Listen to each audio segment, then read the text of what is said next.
Hello everyone. I welcome you all to this lecture on the stability analysis. Here we are going to deal with rotor angle stability. So I have taken a sample problem from the book Power System Analysis by Hardy Sardet.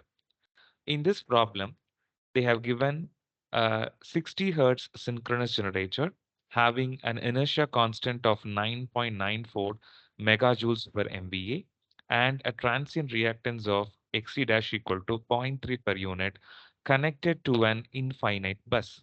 Here there are two buses, bus number 1 and bus number 2. As you can see here, this is your generator connected to your bus number 1, and bus number 2 is connected to a source with a symbol called infinite, indicating that this bus is an infinite bus. So this system, as you can see, you have a single machine connected to an infinite bus system. So in short, we'll be calling this type of system as SMIB, single mission infinite bus system. Now coming to the system data, as you can see here, you have a generator with its transient reactance as zero point 0.3 that is connected to the bus number 2 by means of a transformer and a parallel set of transmission lines, each having a reactance of zero point 0.3 per unit. This transformer has a reactance of zero point 0.2 per unit. Another data given is the generator is delivering a real power of zero point 0.6 per unit, zero point 0.8 power factor lagging. That means the real power is given as, so real power is equal to zero point 0.6 per unit with zero point 0.8 power factor lagging. So this I'm going to convert into polar form like this: zero point 0.6 per unit, and angle is, it is nothing but cos inverse of zero point 0.8. So it is zero point 0.6 angle of cos inverse of zero point 0.8. Since the power factor is lagging, we have to put a minus sign here. So when you find out the degree, now the real power in polar form is zero point 0.6 at the angle of minus 36.87 degree. Now we will keep this for the further calculations at the after finding out the reactance. So let me rub this.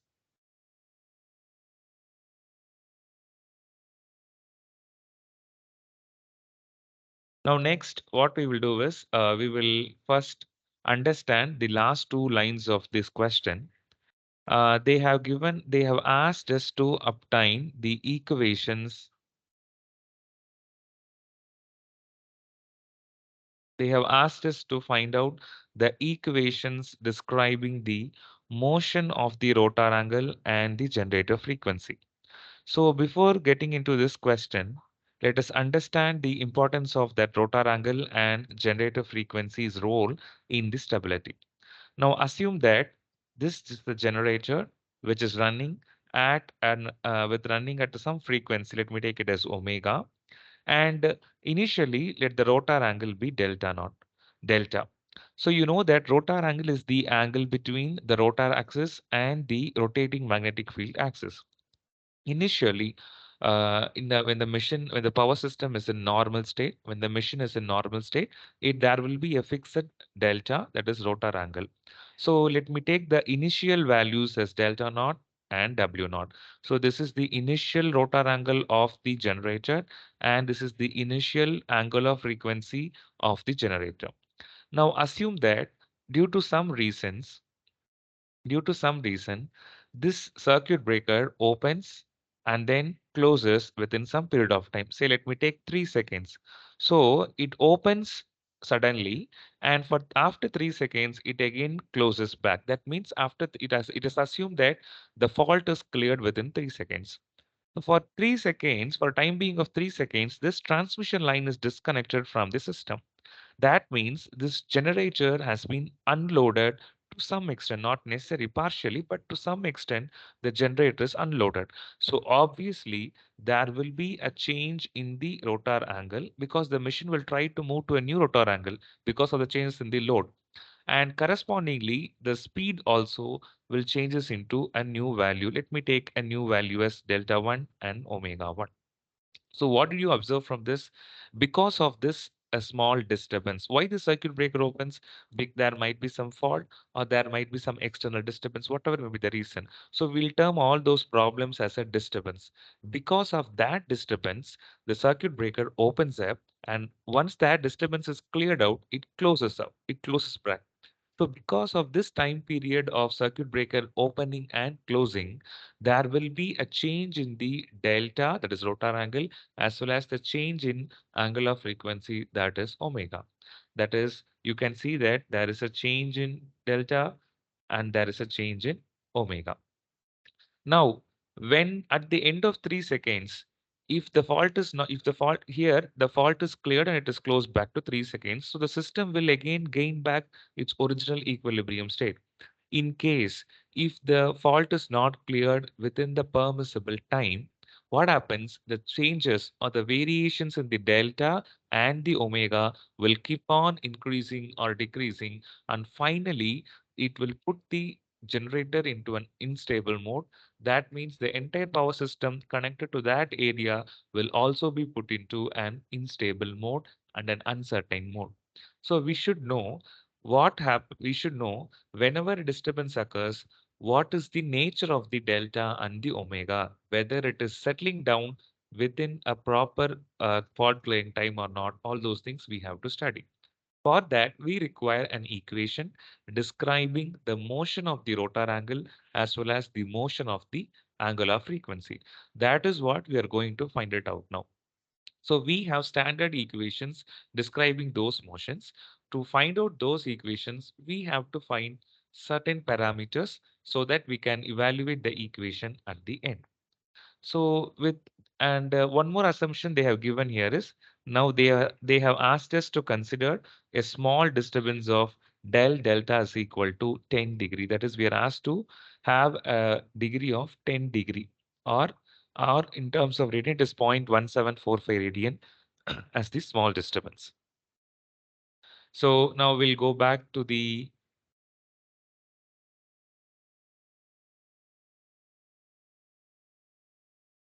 so let me rub all those things and we will go to the process of finding the equation.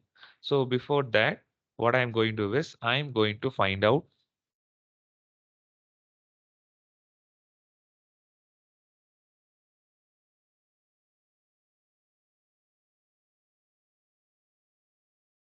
So let me first draw the reactance diagram for this.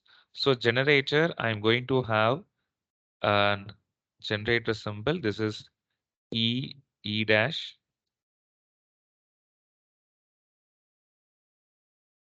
E dash, and this is XD dash, and that is connected to a transformer, and that is connected to a set of parallel transmission lines like this.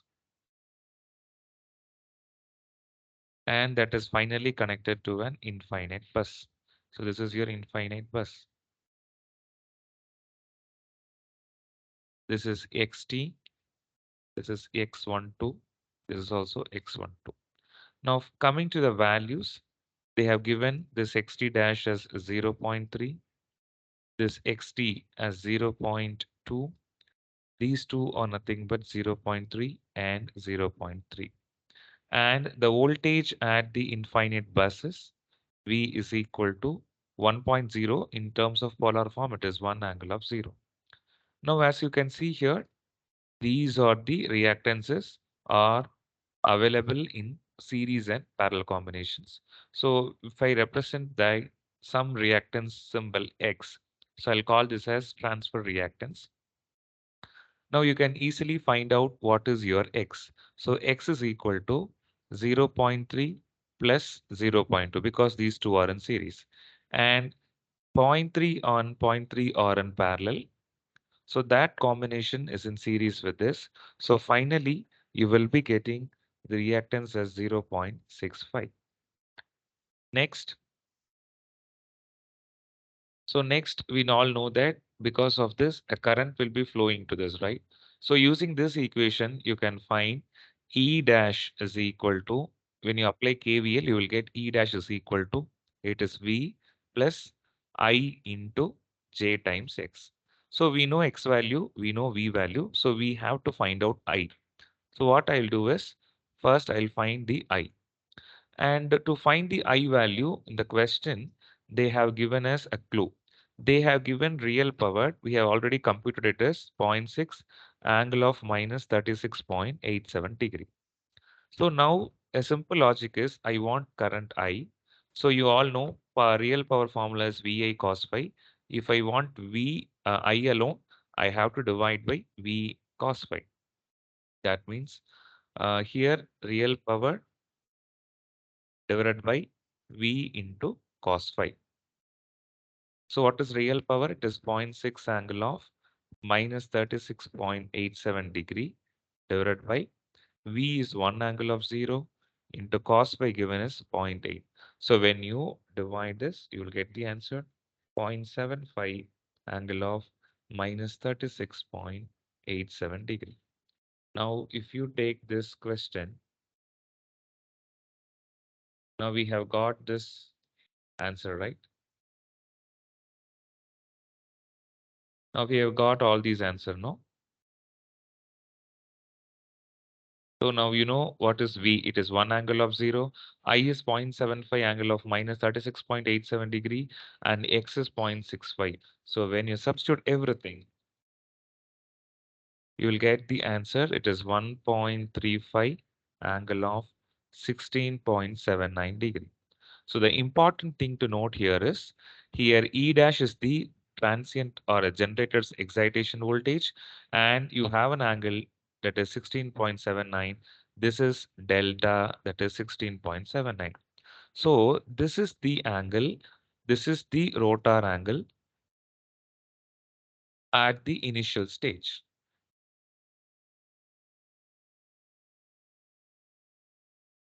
Initial state. So I can represent like this as delta naught, that is equal to 16.79 degree, or it is 0.2931 radians. So this will be necessary for finding out the parameters. So now that we have found out all these parameters, we'll directly proceed in finding the other required parameters. Now the first one is synchronizing coefficient PS. PS is equal to P max into cos delta. P max is nothing but modulus of E, modulus of V divided by X into cos delta naught. So we know all these values. We know what is E, what is V, what is X, and what is delta naught. This is actually E dash. So when you substitute all these value, you will get the answer as 1.9884. Next is natural frequency of oscillation omega n equal to square root of pi f naught by h into ps. H is given in the question. F naught is initial frequency, which is nothing but 60 hertz. Pi is 3.14. P just now we have calculated. Substitute this, you will get the answer for omega n as 6.1405 radians per second. And next one is damping. This capital D is the damping coefficient that is given in the question. We know pi value 3.14, F naught is 60, H is given, PS is calculated. So when you substitute all these values, you'll get damping ratio as 0.2131. Then damped frequency of oscillation omega D equal to omega n root of 1 minus zeta square. We know omega n, we know zeta. Substitute this, you will get the answer as 6 radians per second. So suppose if you want this in terms of hertz, what we have to do? It is omega d divided by 2 pi. So you will be getting the frequency in hertz. So it is 6 divided by 2 pi. So you'll get the answer as 0.9549 hertz. And finally, another parameter theta, that is equal to cos inverse of zeta. You know zeta value. Substitute this, you'll get the value as 77.69 degree. So with all these parameters calculated, we can directly go to the equation. So these are the two equations. The first one is the equation describing the motion of the rotor angle delta. The second one is the equation describing the motion of the rotor frequency, that is omega. We know all these values, right? So we know delta naught, and del delta naught is just given the question. We asked to assume the disturbance as 10 degree. Zeta naught, zeta is known. Zeta, omega n, omega t, theta, everything is known here. So when you substitute all these value, you will get the equation as delta equal to 16.79 degree plus 10.235 e power minus 1.3 t sine of 6t plus 77.69 degree. Similarly, coming to this equation, we know the value of omega naught. So here I want the frequency in hertz. So what I can do is I am going to divide everything by 2 pi. Here also I'm going to have it as 2 pi. This is divided by 2 pi. So what will I get? I'll get frequency f. So we all know this f is equal to, there's nothing but f naught, no, 60 hertz. And remaining things you all know. What is wn, omega n, zeta, zeta, omega and omega t. Here one thing you have to note here is, here you should not use 10 degree. Instead you have to use 0.175 radians. So here, since it is all dealing with omega, you have to enter the answer only in radians, not in degree. So when you substitute all these value, you will get the answer as